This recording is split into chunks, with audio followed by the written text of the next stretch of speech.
Rafa Rius, buenos días. Buenos días, Manolo y nuestras oyentes. Pues vamos a contar cosas, ¿te parece? Sí, como siempre, contaremos alguna cosilla. Pues a ver, todos al fútbol, el Mundial de Qatar y los derechos humanos. Pues va, empieza a poner a parir a todos los futboleros. Bueno, ellos no tienen la No, culpa. no, los futboleros no. En todo caso, a las autoridades futbolísticas, Vale. que son las que más... Bueno, y los futboleros por dejarse llevar.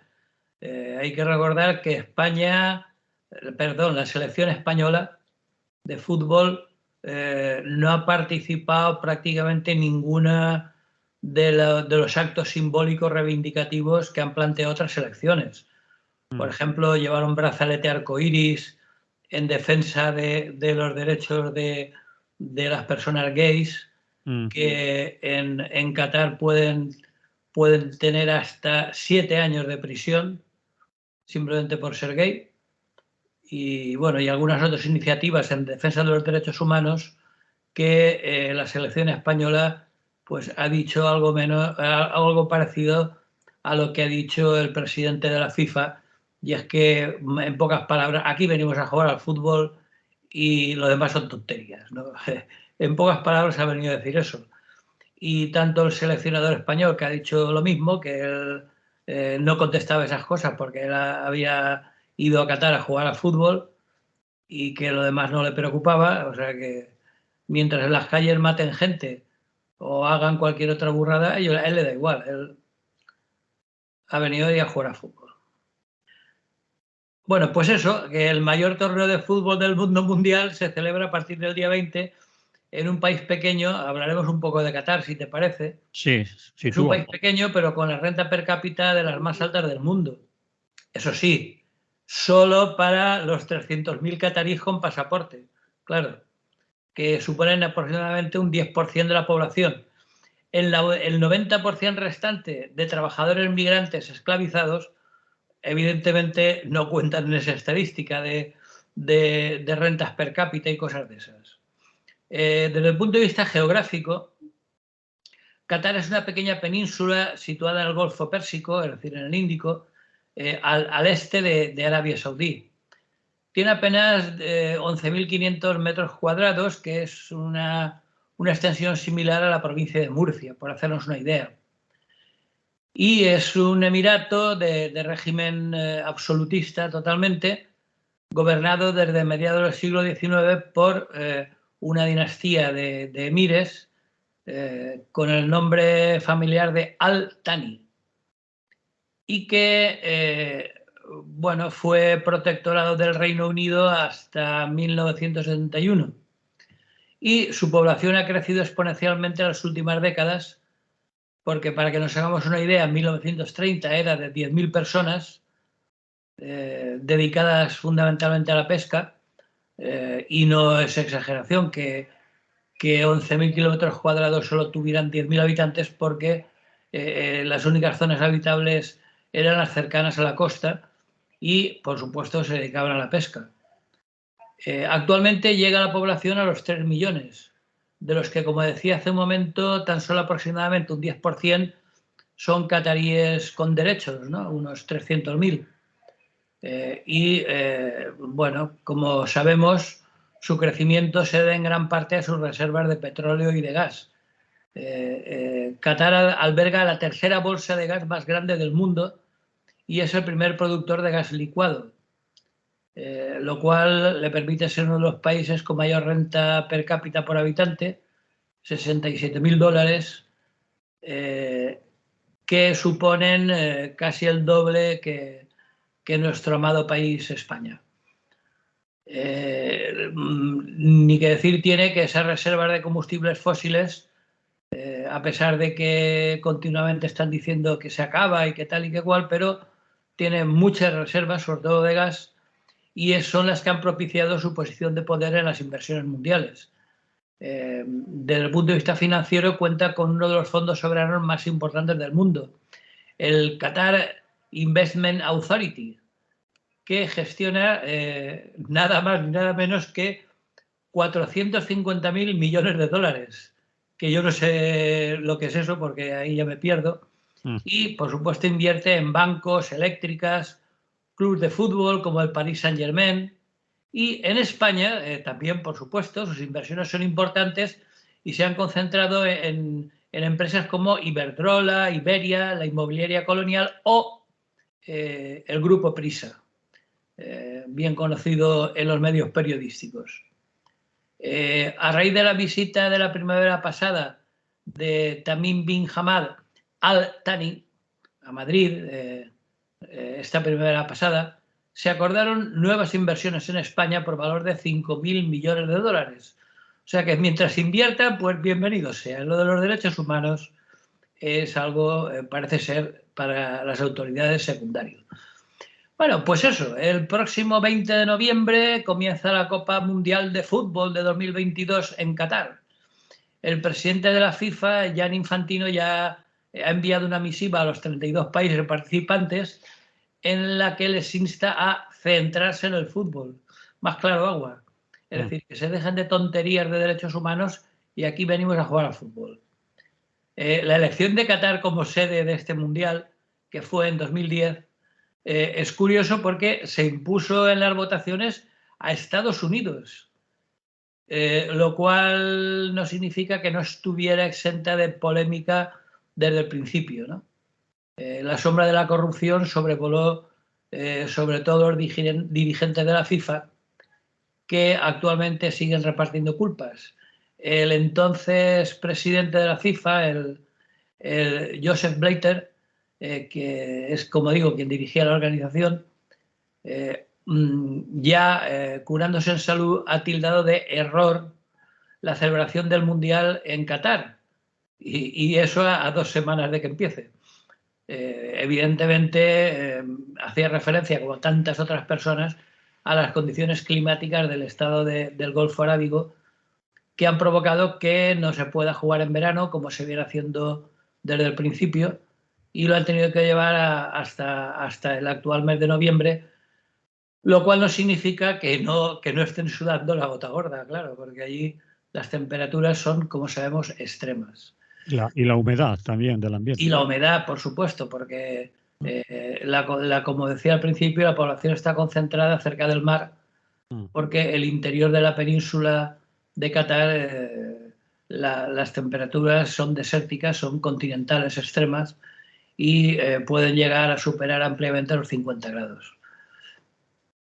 Bien, pero la cuestión no es de que haya sido un dispendio económico, que lo ha sido y mucho, más allá de que se lo puedan permitir, sino el coste en vidas humanas. Es imposible, como suele pasar en estos casos, conocer el número de personas que han fallecido en la organización del Mundial. Las autoridades cataríes se han limitado a informar de que 15.000 personas extranjeras han fallecido desde 2010, sin especificar las causas. Pero una investigación del año pasado de The Guardian, el periódico británico, cifraba en 6.500, repito, 6.500 las muertes en Qatar por causas laborales de personas relacionadas con el evento este del Mundial y procedentes de países islámicos muy empobrecidos como Pakistán, Nepal, Sri Lanka, Bangladesh. Bueno, como suele pasar en estos casos, diversas organizaciones, entre otras Amnistía Internacional, ha lanzado una campaña que se llama Pay Up FIFA para reclamar que la Federación Internacional de Fútbol dedique parte de los ingresos que genera el Mundial a reparar e indemnizar a los trabajadores y trabajadoras migrantes que han sufrido estas condiciones de esclavitud. Vamos, no se puede llamar de otra forma. Este fondo debía ser como de un mínimo de 440 millones de dólares, que es la misma cantidad que se va a dedicar en premios a las selecciones que participan. El responsable de Derechos Humanos de Amnistía Internacional destacaba que ya hay una decena de federaciones de fútbol que se han sumado a la petición, entre otras Alemania, Reino Unido, Estados Unidos, Francia, Bélgica, pero no España. La Real Federación Española de Fútbol sigue, como diría un futbolero, fuera de juego.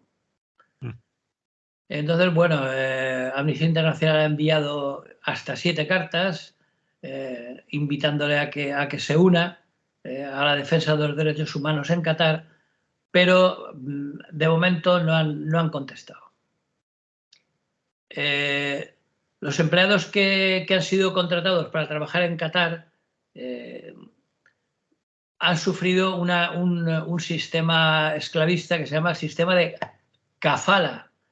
La kafala esta establece que la persona contratada depende completamente de la empresa, que en cualquier momento suele anular su visado, y es el despido más efectivo que hay, claro.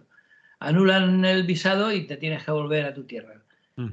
Y por supuesto traen a otros para reemplazarte, más sumisos y que acepten trabajar hasta 16 horas al día, que suele ser la jornada laboral habitual en este caso. Han sido obligados a aceptar cláusulas abusivas, como por ejemplo el pago de una comisión para ser contratados, que tiene gracia la cosa, es decir, pagar para trabajar. Se les retiene el pasaporte para evitar que puedan fugarse o que puedan denunciar su situación. Por supuesto, en Qatar está prohibida está todo tipo de asociación sindical, no hay sindicatos. Y como digo, las jornadas laborales pues son, aquí hablábamos de media jornada de 12 horas. Bueno, pues allí no son 12, son 16 lo normal. También, como hemos comentado al principio, hay también una plataforma de reivindicación de los derechos de las personas LGTBIQ con motivo de la celebración de este mundial. Y bueno, también hay otras muchas violaciones de derechos humanos, entre otras hacia las mujeres. Y bueno, ha habido bastante contestación. Para acabar, dos últimos detalles.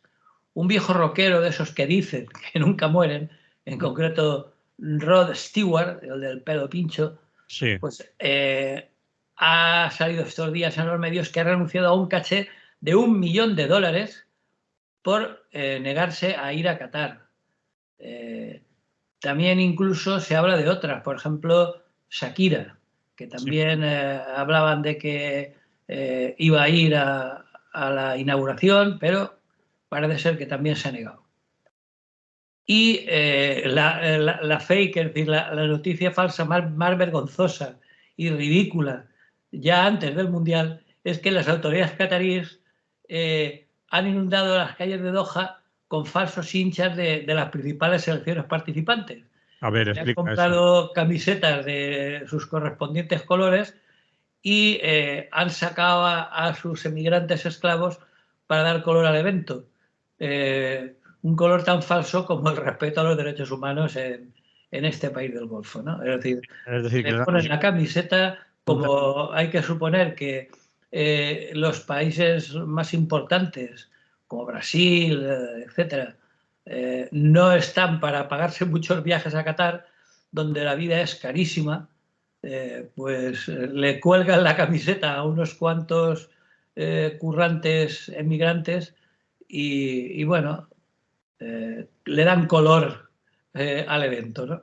En fin, ha sido algo absolutamente ridículo. Para acabar, si te parece bien, voy a leer una estrofa de una canción de la Polla Records, que se llama Gol en el campo. Dice, gol en el campo, paz en la tierra. ¡Qué bonito es el fútbol! ¡Qué pasiones despierta! Defiende tus colores, suda la camiseta. ¡Qué bonito es el fútbol para los que gobiernan! Están pegando el palo sin partido de vuelta. Gol en el campo y paz en la tierra. Justicia corrompida arbitra la contienda. Patrón enloquecido despide libremente y roban la pelota por la extrema derecha. Atentos al remate que va directa a puerta. Gol en el campo y paz en la tierra. Bien. Todavía hay grupos musicales que se ocupan de estos temas. Bien está, la Polla Records. Bien, algo más, Rafa, porque vamos a hablar del Mundial creo que más veces. Sí, me temo que sí, porque a partir del domingo vamos a tener el Mundial hasta en la sopa. Seguro que damos cucharada a la sopa y nos sale el Mundial. Bien, pues lo dejamos aquí, ¿te parece? Me parece bien. Siguiente tema. Bajada de impuestos en Madrid y caos en la sanidad pública. Pues vamos a ver, algo que ha sido notición, creo, en los últimos días y que ahí sigue, ahí sigue. Sí, sobre todo relacionando claramente una cosa con la otra. Es decir, porque no es gratuito que el caos de la sanidad pública madrileña haya coincidido con la bajada de impuestos, ¿no? Es decir, la manifestación multitudinaria del pasado domingo para protestar por la situación de la sanidad pública en la región, pues ha tenido varias lecturas, pero la más común, entre otros la del gobierno, es que se ha relacionado directamente, y esta vez me temo que con razón, el colapso del modelo sanitario de Isabel Díaz Ayuso con la carrera fiscal enloquecida en la que la presidenta está metida con el resto de comunidades y con el propio Estado, ¿no? Porque mientras el gobierno de coalición y la derecha han librado una batalla cultural y legislativa para imponer un modelo fiscal, abogando tanto PSOE como Unidas Podemos por una subida de impuestos para las grandes fortunas de las grandes empresas y una rebaja consiguientemente para las rentas más bajas, pues el PP ha apostado todas sus cartas a la defensa de una bajada generalizada, es decir, café para todos, con independencia de la renta de las personas afectadas. Lo cual quiere decir que, bueno, que evidentemente, como además lo han hecho porcentualmente de manera directa, pues las más beneficiadas han sido las personas con rentas más altas, ¿no? Bueno, han aprovechado, cosa que era de esperar, este martes concretamente, la vicepresidenta primera y ministra de Economía, la señora Calviño, ha aprovechado para relacionar de forma directa, como decía en el titular, la situación de la sanidad en la Comunidad de Madrid con las bajadas de impuestos acometidas por la administración de Ayuso, ¿no? En las que, claro, eso es, vamos, habas contadas. Es decir, si el gobierno regional ha renunciado a cientos de millones de euros de recaudación fiscal anual, eso ha afectado a las partidas de gasto público. Y en especial se ha notado en Madrid en la partida de la sanidad con numerosísimos despidos, infradotación de los servicios, especialmente en atención primaria, urgencias y pediatría, ¿no? Sabemos que, por ejemplo, en la atención primaria, en los ambulatorios, hay aproximadamente la mitad de la plantilla que sería necesaria. Y como ya hemos comentado en ocasiones, hay muchos centros de salud que ni siquiera tienen un médico, ¿no? Centros de urgencias, en este caso. Sí, de urgencias. De urgencias. Los centros de salud aún tienen... Sí, perdón. Pero bueno, los centros de urgencias son los que descongestionan un poco las urgencias hospitalarias. Sí. Porque claro, lógicamente, si tú vas a tu centro de salud y no tienen urgencias, pues lo lógico, si tienen un problema real y nadie va a urgencias por gusto, algún loco habrá, pero lo habitual es que alguien va cuando lo necesita de verdad, pues rápidamente te vas a las urgencias hospitalarias, con lo cual se colapsan también y es el pescado que se muerde la cola, ¿no? Entonces, bueno, pues la consecuencia más clara de esa carrera fiscal a la baja es obviamente el desmantelamiento de los servicios públicos. En fin, en general, la pugna fiscal entre el gobierno de coalición y el PP sigue en plena vigencia. Bien, lleva camino de no arreglarse, aunque hay amagos, parece ser, de que ha renunciado ya el gobierno de la señora Ayuso a que las urgencias sean atendidas a través de una tablet, un ordenador, una pantalla, vamos. Pero sigue manteniendo la idea de que haya centros de urgencias, es decir, puntos de atención continuada o urgencias rurales en las que no haya médico. Es decir, que no está dispuesta de momento a bajarse de su, como se dice por ahí, a bajarse del burro. Claro, pero se ha echado encima a toda la enfermería. Es decir, porque lo que no puede ser es que un centro de urgencias que requiere un diagnóstico e incluso un tratamiento, eso no lo pueden hacer las enfermeras y enfermeros. Es decir, no pueden diagnosticar y dar tratamiento.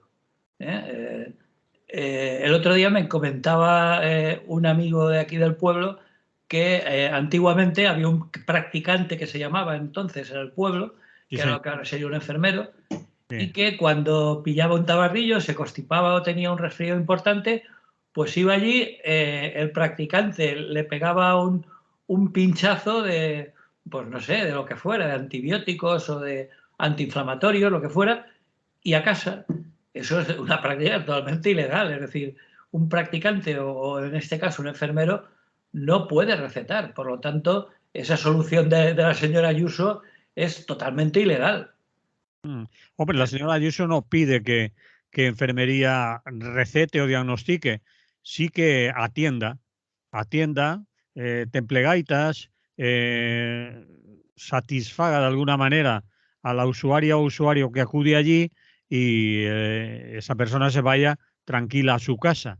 Si es una cosa menor, puede ser que con buenas palabras, una toma de tensión, un control del azúcar, etcétera, pues tranquilicen a algunos si la urgencia o la dolencia o la sintomatología no es grave, pero ante una sintomatología que pueda ser compatible con una dolencia grave, desde un infarto hasta una oclusión intestinal, una apendicitis o cualquier otra cosa, ¿no? Ante eso, no queda más remedio que decir, váyase usted al hospital, pero ya. Pero la gente no está de acuerdo con eso y obviamente tampoco el personal que está allí, entre ellos, como tú has dicho antes, enfermería, porque se ven en situaciones muy difíciles. Y Claro, tú, pero tú por ejemplo, uno de los casos que has puesto ahora, una apendicitis. Bueno, es muy posible que un enfermero, sobre todo con experiencia, pueda saber lo que es una apendicitis, pero no tiene por qué. Eso es un diagnóstico. no tiene por qué, y mucho menos arriesgarse a hacer el diagnóstico o callarse y no hacerlo. Lo más, Claro, es que las dos soluciones son malas. la única solución decente es decir, la sospecha que tengo es, así que al hospital, es decir, no dejarlo pasar. Y Sí, por tanto no descongestiona nada. No descongestiona claro. nada las urgencias de un hospital cuando las urgencias son urgencias. Es decir, la enfermería puede cuidar, curar, poner inyectables, tomar determinada. Poner inyectables previamente recetados por un médico. Obviamente. Es decir, los fines de semana y otros días hay gente que acude a los servicios, a los puntos de atención continuada, que no se debían llamarse servicios de urgencia, pues a que le pongan un tratamiento porque, por ejemplo, ha trabajado hasta las 8 de la noche o hasta las 5 de la tarde y ya no es horario de centro de salud y puede hacer esas cosas previamente, como tú has dicho, con una orden de tratamiento que lleva firmada de su médico de familia, ¿no? Para eso vale, pero a eso no se le puede llamar urgencias ni sustituir, sobre todo, lo que antes eran urgencias o rurales o puntos de atención continuada que son en las ciudades, por lugares ahora en las que no hay facultativo. Es decir, que si abrieran centros de cuidados o de atención, pero que no se les llamara de urgencias, que no están que no son sustitutos de las urgencias anteriores, pues podía aceptarse. Pero si la gente tenía la idea de que aquello era un servicio de urgencias en los que había médico, enfermera, celador y quizás en algunos casos incluso administrativo, en algunos casos, pues ahora no se le puede dar el cambiazo y decirle ahora esto lo mismo pero sin médico. A eso es lo que están protestando ya no solo los facultativos y el personal sanitario, sino obviamente la población, que es la que ha convocado la gran manifestación de Madrid. La gran manifestación de Madrid ha sido convocada por el movimiento vecinal. Los demás han acudido, han apoyado, han aprovechado pero la convocatoria venía del movimiento vecinal que lo estaba trabajando desde hace tiempo, incluso desde hace más tiempo del que los médicos, por ejemplo, están reivindicando y ha sucedido todo esto de los puntos de urgencia. Hombre, desde la marea blanca, si recordamos. Llevan mucho tiempo con el tema, ya no solo por los casos de los centros de urgencia y de atención continuada, sino por la atención primaria en general. El deterioro. He estado leyendo estos días una serie de cuadros de las 17 autonomías y en todos los que he visto, Madrid está a la cola en cuanto a inversiones per cápita en sanidad. Es decir, los últimos, vamos, no por medio ni hacia el final, los últimos. Es decir, que lo que hemos comentado antes es obvio. Es decir, aquí esto es como los vasos comunicantes. Lo que quitas de un lado, pues te sale por otro. Es decir, si tú quitas impuestos a las principales fortunas, a las grandes empresas, etcétera, pues lógicamente eso revierte en una mayor disponibilidad de fondos en cosas tan necesarias como la sanidad. Es decir, son habas contadas, vamos, por ahí no hay misterio. Entonces, bueno, como les da igual y parece que le va bien desde el punto de vista electoral, pues mira. Le da igual, le va bien o no le va mal, pero la gran intención es también la privatización de la sanidad pública, es lo que decíamos antes. Igual que se hace con la educación o con otros servicios públicos, pues la sanidad también. Es decir, vamos a procurar que la gente se haga pólizas de seguros privados, que acuda a la medicina privada y después cuando se vea ante una dificultad grave de una enfermedad ya mayor, grave, pues le digan en la sanidad privada, esto no le entra a usted en la póliza. Si quiere que lo atendamos, tendrá que pagar. Y entonces, como en Estados Unidos u otros sitios, tienes que pedir una hipoteca en el banco para que te atiendan de una enfermedad que todos estamos pensando grave, que requiere un tratamiento prolongado o a veces una simple apendicitis, ¿no? Hay gente que no se podría pagar una intervención de una apendicitis, por ejemplo, u otras cosas menores. Bueno, eso o acudir de rebote a la sanidad pública para que se lo Pero solucione. la sanidad pública la hemos hecho añicos, la hemos devaluado a nivel de beneficencia prácticamente. La sanidad pública tendrá pocos recursos y también será muy difícil, o habrá una lista de espera enorme, o te verás en situaciones muy complicadas. Si la sanidad pública se deteriora, o bien voluntariamente, o bien por tu actuación política o descuido, pues mal vamos, ¿no? Ya, pero es que hay personas que, independientemente de las listas de espera, que son una vergüenza, porque otra de las cosas que se ha demostrado es que médicos, incluso médicos especialistas, pediatras, etcétera, hay más que suficientes. De hecho, como sabemos, hay muchos que están teniendo que emigrar. Pues el problema no es falta de profesionales, el problema es falta de presupuesto para ampliar esas plantillas que ya hemos comentado también a veces, que en distintas épocas del año, especialmente en verano, se quedan totalmente desmanteladas. No solo de médicos, a todos los niveles, hasta de auxiliares. Es decir, son vasos comunicantes, como yo decía. Es decir, si tú detraes impuestos por un lado, tienes que compensarlo por otro. Y en ese sentido, yo creo que la relación causa-efecto está más que clara. Es decir, tú rebajas impuestos, pues tienes menos dinero. Y eso es algo que, bueno, las democracias occidentales, no solo socialdemócratas, sino incluso en lugares como Francia, donde hay un gobierno de centro derecha, etcétera, pues está claro. Es decir, ¿de dónde va a salir el dinero para cuestiones de gasto público?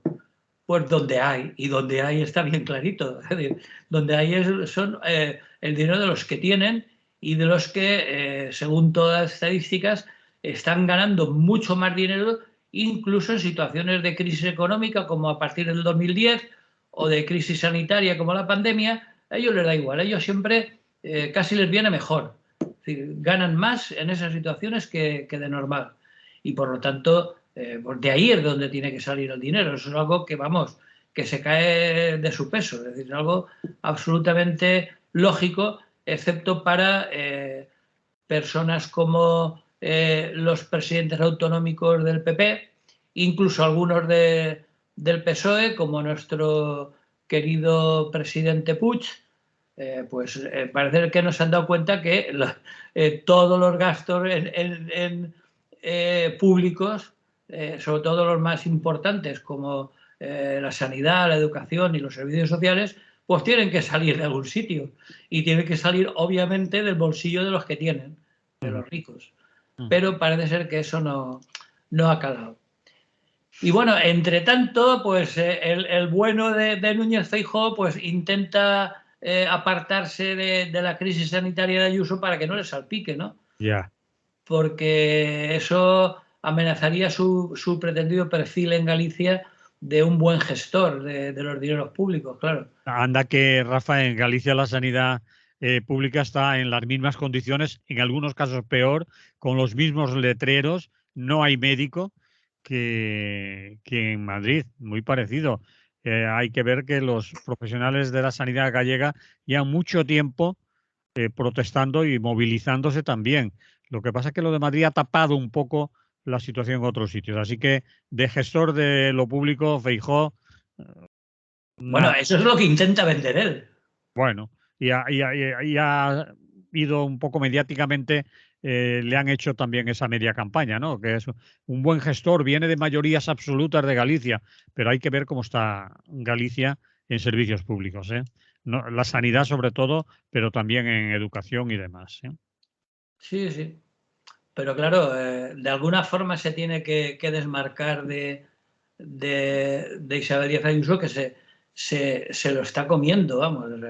Incluso en muchas ocasiones, como sabemos, manteniendo posturas diametralmente opuestas a la de su supuesto presidente del partido, ¿no? Entonces, bueno, Feijóo intenta maniobrar para que no le arrastre el tsunami de Ayuso, porque eso también lo comentamos días atrás, y es que lo que pasa en la Villa y Corte tiene más repercusión que lo que pasa en Galicia o incluso en Andalucía, ¿no? Sí, sí, o aquí en Valencia, que O en también Valencia, por supuesto. podríamos hablar un rato de Sí, cómo sí, está. bueno, la sanidad en Valencia con un presidente autonómico socialista tampoco es que sea para dar palmas, vamos. No, si has visto tú me decías, he estado viendo cuadros de cómo está Madrid situada en cuanto a gasto por paciente, bueno, por paciente, por habitante, en cuanto a recursos sanitarios, pues me imagino que en esos cuadros habrás visto la Comunidad Valenciana que dicen, pues, o arriba o abajo, uno, dos o al lado, según el parámetro que estuvieras mirando, ¿eh? No estamos muy... Valencia está en la mitad hacia abajo, más o menos. Sí, y en algún... Pero lo cual no quiere decir, ni por supuesto, ni que esté bien, ni que se beneficie del hecho de que pasa en Valencia, pero también pasa en muchas otras comunidades, lamentablemente, donde la situación es dramática. Estos días se ha hablado mucho, por ejemplo, de Cantabria, donde los sanitarios también están de huelga y tal. Es decir, Cantabria se supone que pertenece a la España rica, a la España del norte, donde parece ser que, bueno, pues que las famosas conservas de anchoas de Cantabria, allí las ataban con longaniza, vamos, es decir, pues no, en Cantabria también hay problemas en Cataluña, hay problemas en Andalucía, en fin. Y por no hablar, por supuesto, de Extremadura o de Castilla-León, ¿no? Sí, hay problemas en todos los sitios. Si habrás visto las estadísticas, ya volviendo a Valencia, y yo si quieres ya no digo nada más, por ejemplo, en gasto por habitante solo había una diferencia de 4 euros por habitante y año entre Madrid y Valencia, ¿no? Es decir, Sí, sí. que no alardemos de nada. Y habla con la gente del Hospital Comarcal de Vinaroz, que están a punto de no tener gente para poder hacer guardias, por ejemplo. Que no hay personal. No es que no quieran, es que no, aunque quieran, no pueden.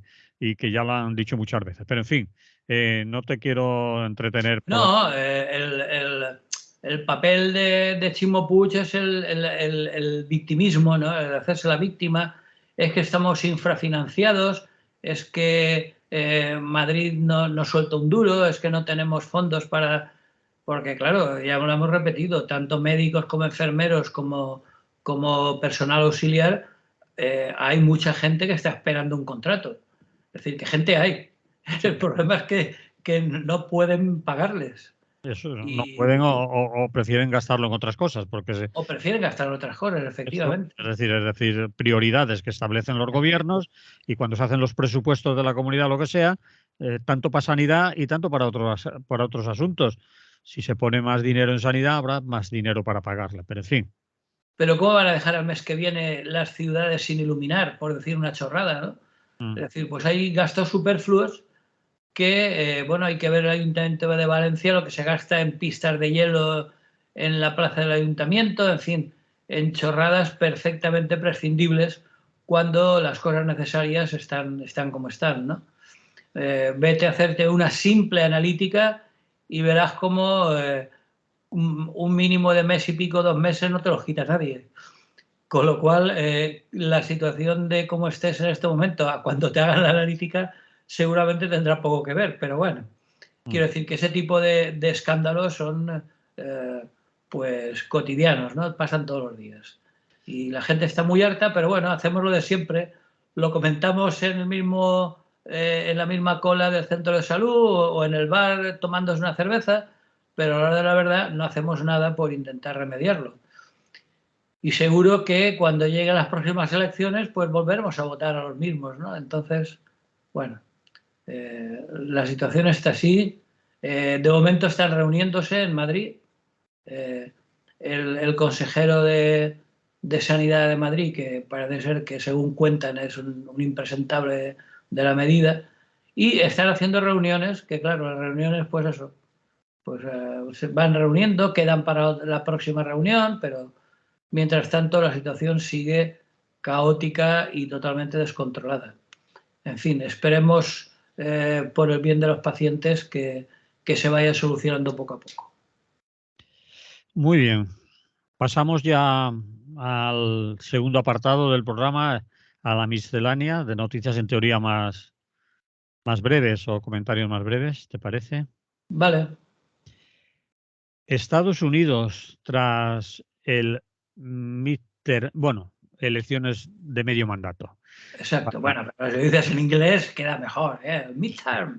sí, Parece que queda sepa más de qué va. Bueno, pues sobre todo lo traía a colación porque aparte de que Trump está haciendo de las suyas, ah, Trump tendrá lo que tendrá, pero lo que está claro es que no engaña. Es decir, cada vez que abre la boca es para decir lo mismo que decía hace 4 años. Pero ahora resulta que le ha salido un competidor muy serio. El recientemente reelegido gobernador de Florida, un tal Ron DeSantis. sí, señor. ¿Eh? Lo de Ron no tiene que ver nada con la bebida caribeña, sino con el nombre Ronald. ¿eh? Pues bueno, pues parece ser que está buscando abrirse un hueco en el panorama político estadounidense, el panorama político republicano, evidentemente. ¿El Santis es de Filadelfia o de dónde era? Era de Florida, A Florida, confundido la F. Vale, sí, perdona. era de Florida. Sí. Y bueno, ahora está intentando sortear el gran obstáculo de Donald Trump. Algunos incluso le llaman Trump 2.0. O sea que...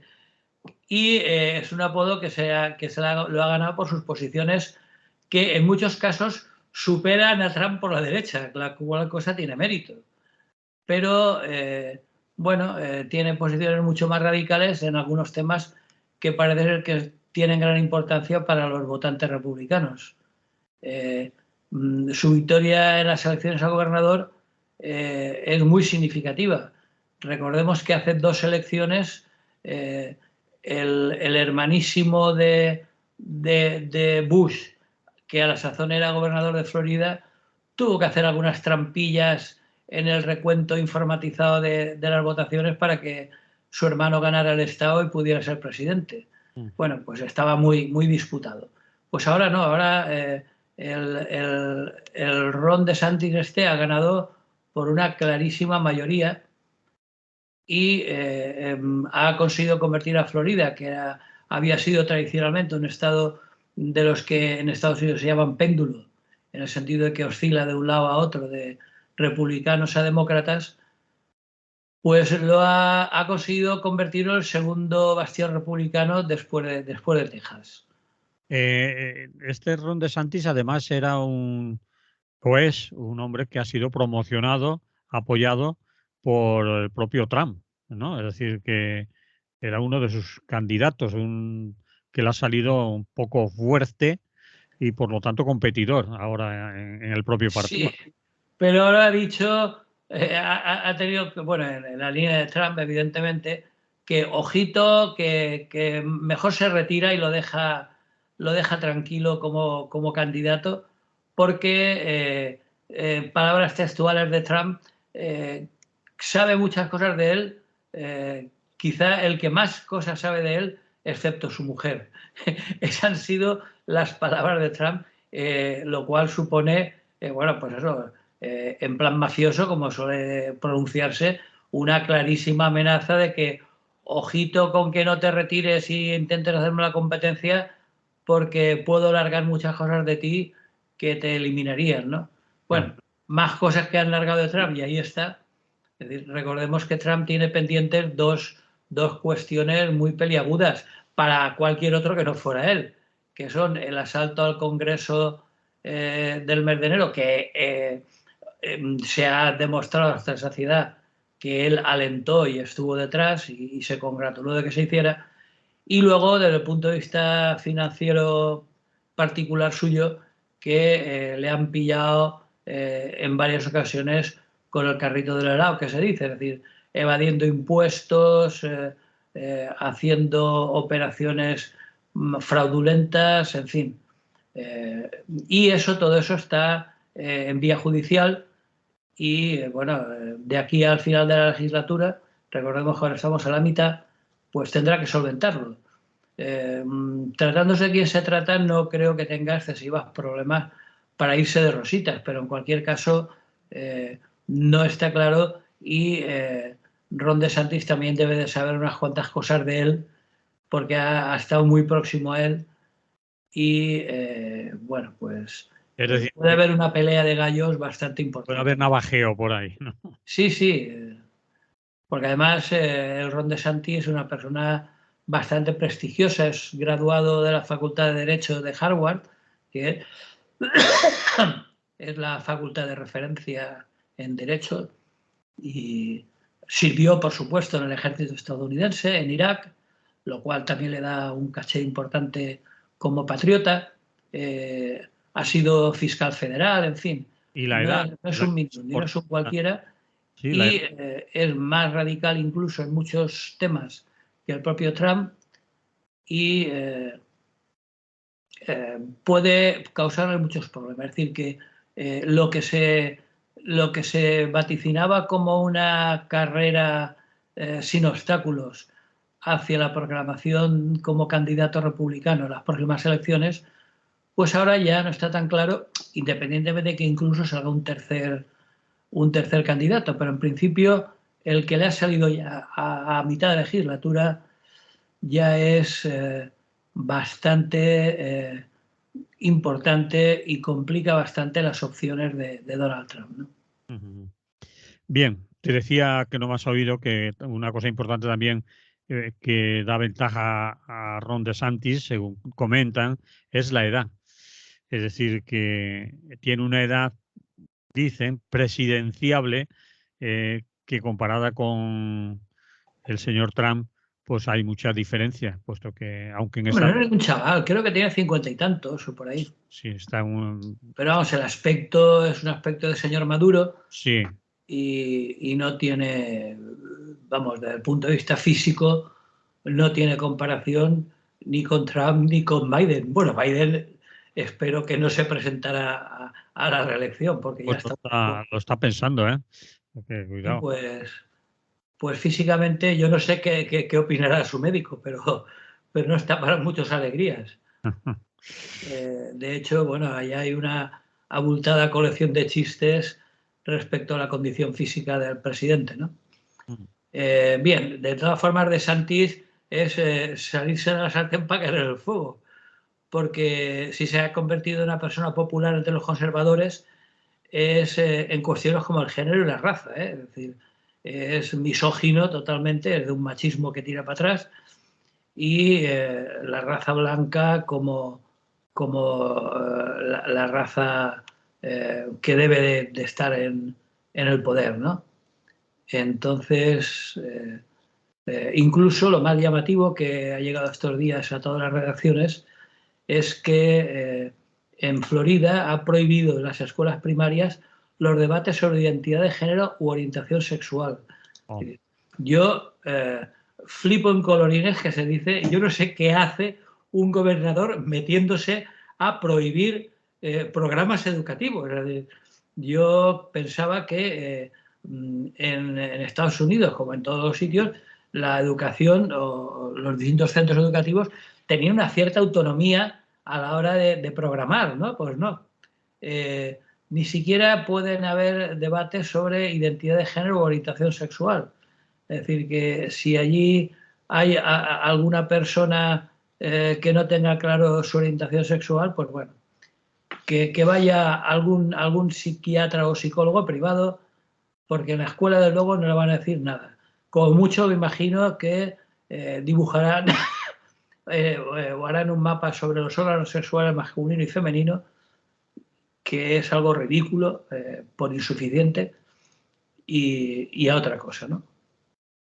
Ah, bueno, y para acabar, otro aspecto que le hizo ganar protagonismo al Ron DeSantis es que criticó duramente las políticas gubernamentales de Biden y se posicionó contra las mascarillas, los cierres y los pasaportes de vacunación, es decir, y por supuesto contra las vacunas. Negacionista, vamos. Sí, sí, pero vamos, negacionista total. Es decir, y luego, bueno, parece ser que tiene mucho éxito y que más allá de cualquier polémica, como ya sabemos por tantas veces repetido, lo importante es ganar popularidad y que hablen de mí aunque sea mal. Y eso se refleja en la recaudación de fondos. Es una máquina el de Santis. Desde el año pasado ha recaudado unos 200 millones de dólares para su campaña y eso que aún no ha empezado. Es decir, como 25 millones menos que Trump en el mismo periodo. Bueno, como tú decías, la edad, ¿no? Yo había visto, había hecho, no, perdón, no 50 y tantos, 40 y tantos. Tiene 44 añitos de edad. Es un chaval, claro, a lo de Trump que tiene 76. Y el bueno de Biden que cumplirá 80 este mes. Es decir, que bueno. A todo esto, pues Trump está muy mosqueado, subrayó que está cometiendo un error, que a las bases no les gustaría, quién es para saber lo que le gustaría a las bases, pero bueno, no crees que sea bueno para el partido, en fin. Y para acabar, lo que comentaba yo antes, si se presenta diría cosas sobre él que no serían muy halagadoras. Sé más sobre él que nadie, aparte quizás de su mujer. Bueno, entonces... Incluso lo ha insultado, por supuesto, como va a hacer él, porque parece que es muy beato y entonces lo ha apodado Ron de Santimonius, algo así como Ron Santurrón o algo así. Bueno, lo que está claro es que la competencia entre los dos gallos del corral republicano se presenta difícil. Bien. A ver, para 5 minutos, Rafa, que son los que nos quedan. ¿Zaplana a juicio? Sí, parece ser que la operación Erial, que comenzó en 2015, por fin va a llegar a juicio. Por fin la investigación llevada a cabo por la UCO de la Guardia Civil y dirigida por la titular del juzgado número 8, aquí en Valencia, por presuntos delitos de, ojo, blanqueo de capitales, soborno, malversación de caudales públicos, tráfico de influencias, Qué va, fraude en la contratación y asociación ilícita, afectando principalmente a políticos y familiares de estos. El único que se libra es el señor Juan Cotino, por razones obvias, porque el pobre se murió y por lo tanto se ha librado del juicio. Ah, bueno, y también está conectada con la investigación del caso Imelsa, que este es más antiguo, se remonta al año 2010, que recordemos que Imelsa era una empresa de la Diputación de Valencia que estaba acusada de haber pagado 35 millones de euros a una de las empresas de la trama Gürtel. Y su presidente era Marcos Benavent, conocido como el yonki del dinero, que aquí, como siempre, el sainete está garantizado. Aportó unos documentos que son los que iniciaron la operación Erial en 2015, que, según cuenta Benavent, se los dio un imán sirio que los descubrió haciendo obras en un falso techo de un piso que fue propiedad anterior de Eduardo Zaplana. O sea, el tío se había guardado los documentos comprometedores encima de la escayola, de una placa de escayola, y dijo: aquí no creo que nadie vaya a mirar. Pero se ve que vendió el piso, no se acordó de que aquello estaba allí, y el bueno del imán sirio, quitando la escayola, va y apareció eso. Y no se le ocurrió otra cosa, se ve que era conocido de algo, de algún trapicheo, a Marcos Benavent, y bueno, y Marcos Benavent se apresuró a sacar provecho. En fin, empieza ahora, están implicados fundamentalmente Eduardo Zaplana y el efímero expresidente de la Generalitat, José Luis Olivas, que le duró poco la alegría. Bueno, Olivas llegó a la Generalitat por descarte, ¿no? Pues era vicepresidente o algo así, no recuerdo bien. Sí, sí, pero duró muy poco hasta que llegó el señor Camps. Sí. Bueno, y hay hasta 18 personas acusadas más. Entonces, bueno, lo último que hemos sabido es que los magistrados han rechazado los recursos presentados por la defensa, considerando que no son suficientes para anular la apertura de juicio oral y, bueno, y que existen suficientes indicios de criminalidad para que la Audiencia de Valencia juzgue a los 20 encausados. Recordemos, 18 más Olivas y Zaplana. Entonces, bueno, pues veremos qué pasa. Está empezando ahora. Yo creo que, bueno, la cosa es bastante complicada. De hecho, el nombre ya es muy revelador. La Unidad Central Operativa de la Guardia Civil, la UCO, le puso Erial porque, recordemos, por una especie de metáfora agrícola. Es decir, un erial es un campo esquilmado y sin posibilidad de cultivo. Es decir, una metáfora de la administración tras años de presuntos cobros de mordidas por parte del señor Eduardo Zaplana y su círculo cercano. Bueno, está pues adjudicaciones al plan eólico, la ITV, en fin, lo que todos sabemos en aquellos años, que sería instructivo leerse todo aquello que pasó, porque la consecuencia del juicio actual, pues veremos en qué acaba la cosa, ¿no? Porque aparte de algún chivo expiatorio que acabe condenado, porque siempre en una causa tan compleja como esta alguien tiene que cargar con las culpas, pues teniendo en cuenta que tienen suficiente dinero público robado todavía, porque Marcos Benavent devolvió, creo que fueron 6.000, la justicia consiguió recuperar 6.734 millones de euros.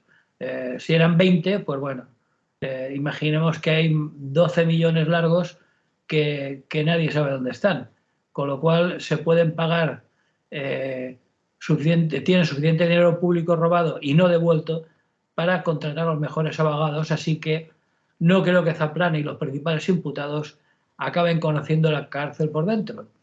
De momento ya llevan 7 años escaqueándose y eludiéndola. En fin, veremos en qué queda la cosa. Pues muy bien.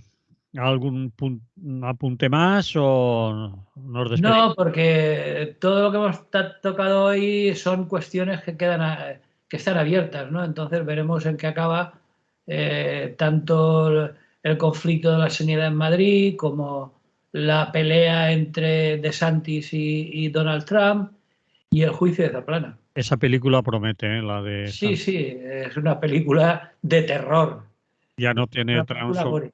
un enemigo con Biden o su sucesora, sino que ahora los tiene también en casa y con amenazas de, oye, que sé muchas cositas de ti, chaval. Dentro del No, no, pero que además no se cortan Sí, en declarar públicamente métodos mafiosos, ¿no? Lo único que le ha faltado es señalarse los ojos y dirigirlos al otro, ¿no? Y sí. que sé quién eres y sé dónde vives. En fin, lamentable, pero así es la alta política hoy en día. Muy bien, Rafa. Y todavía hay gente que los vota, en fin. Sí. Y bueno, y el tiempo que nos ocupa, incluido a nosotros también, pero a la gente en general de hablar de estas cosas. Hombre, a nosotros no sé porque hay que hablar de ello, especialmente para dar nuestra versión, Sí. que no coincide con la que nos suele escuchar por ahí normalmente. Ujú. Muy bien. La semana que viene nos oímos otra vez, Rafa. Muy bien, de acuerdo. Pues salud y buen día. Salud.